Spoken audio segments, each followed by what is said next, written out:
Welcome to my Week 16 session review, The Search for the Stone. Secondhand 6 are speaking to Zelly before heading to bed to get some rest, and receive some good gifts before going to bed. First thing I want to bring up is actually all these magical items. So I see a lot of DMs online worrying about giving out too many magical items because it will break the game. They think that and I think that's an okay thought to have, but you have to make sure that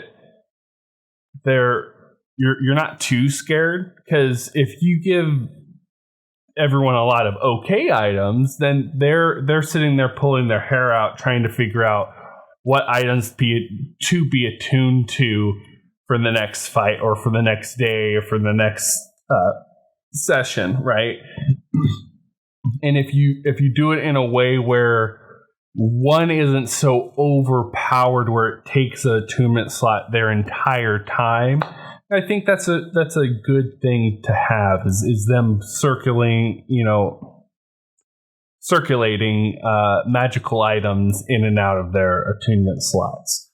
And so if you make items, there may be one or two items that you give the players that are player specific, those special, that they'll keep forever. But they're always switching certain ones out. Okay, we may be going into a den where there's a dragon that breathes fire, so let's make sure we have fire resistant stuff. It's good to always have, I think, a good amount of magical items that are okay, not overpowered, but are good, that they're fighting themselves they're pulling their hair out over which ones to attune to. Take items and give them as gifts. Players will feel more attached to them than necessarily when they find them on the ground. And they'll hold on to them for a lot longer. They won't necessarily just turn around and sell it. Have items be good for specific situations, like I've said, and then it will make them pick and choose each time they head out for that mission. The gang wakes up to a new day and is now at level 5. And they start to head out to deal with all the loot that they have acquired over the last couple days, and need to start heading out to look for the Nimblewright. As they start to head to the magical shop to try to sell and identify some of these items, their Nimblewright detector goes off. So they switch up their plan and they start heading towards the Nimblewright. They find it, and it was virtually destroyed and covered in trash. They then take it to the Gone Temple, and Valletta, the Dragonborn priest, searched the body for them and finds a map hidden in the chest. The map leads to the dock ward and has an X on a shack there. In the dock ward where the X was, bandits are harassing a person and yelling about an item that they were supposed to be receiving from this person. Work did some stealth rolls and sprung into action as soon as they talked about doing harm. And as he did this, he killed the man at the front of the door, and the rest of the group finished off bandits and persuaded the person that was being assaulted, harassed, to help them, and she explained that she sent her familiar with the stone to her family crypt. The players came close with disadvantage rolls a couple times to find out that someone is following them, but they could only get a glimpse of a figure on top of the rooftop. So they with that glimpse, they decided to split the party up and confuse the stalker, which actually ended up working out. I'm gonna throw up it here, but I'm going to talk about it later in the video. But letting the dice decide what to do. The first group gets to the crypt, and they see that it's already open, and Doc immediately goes into his wild shape form and heads in to kind of scout out, kind of his now kind of usual reaction to when they walk up to things like, turn to rat, let's go check this out. He finds pretty much nothing, except he finds it was ransacked and many of the bodies and items in the place was missing. And when they got to the place where the familiar was supposed to leave the stone, they found nothing but blood and pieces of hair, pieces of fur.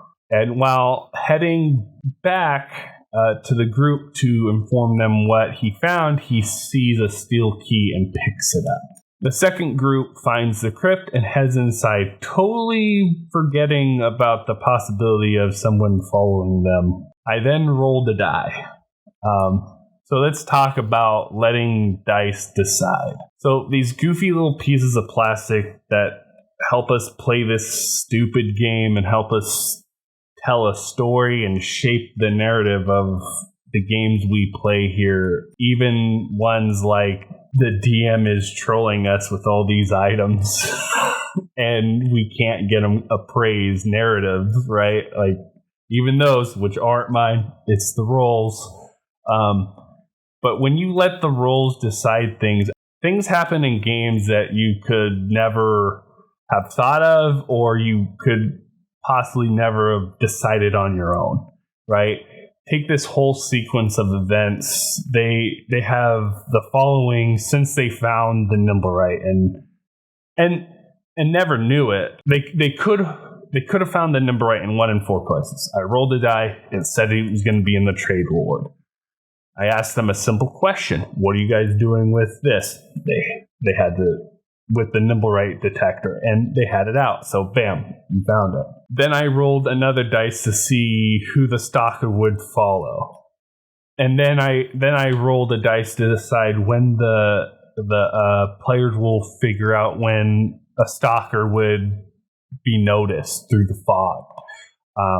And then that created tension. Then I rolled another dice to see who the stalker would follow, the first group or the second group, when they decided to split up. And then I rolled another dice if an NPC would show up to help them figure out what's going on in the crypt, or help them with anyone who's following them. And just from these dice rolls alone, we could have had tons of different outcomes, but we ended up with this one with just different little things that happened that I necessarily would never have thought of. Like, I would have probably 100% let them went and had them buy magical items today and had them identify the magical weapons and rings and stuff that they had, but that's not what that's not what the dice decided, so they don't get to do that, right? Like, it's just these little things that if you give up to chance, it makes the story different than what you would normally decide, and it's just a fun thing to do. So I want to talk about punishing players, right? So this here is a bit of a mess up on my part. I should have punished my players a little bit when the second group just ran into the crypt. And totally forgot about enemies that could have possibly been following them. When the group came out, I should have had a whole surprise action happen where the first set of players just get bombarded and just torn apart. And I totally forgot. I totally spaced it. I just went straight into initiative. And it was a very easy fight, but if that surprise round happened, it would have been totally different. And I have to remember to, punish the players when they forget something as simple as we were being followed. We did something smart, split the party, which was great, but they did something dumb right afterwards, right? So I have to be on a lookout for that, and I have to pay attention to when to punish the players when they do something that isn't smart. But that's a mistake for me and a positive game for the players, right? They don't get a harder fight, they get a simpler fight.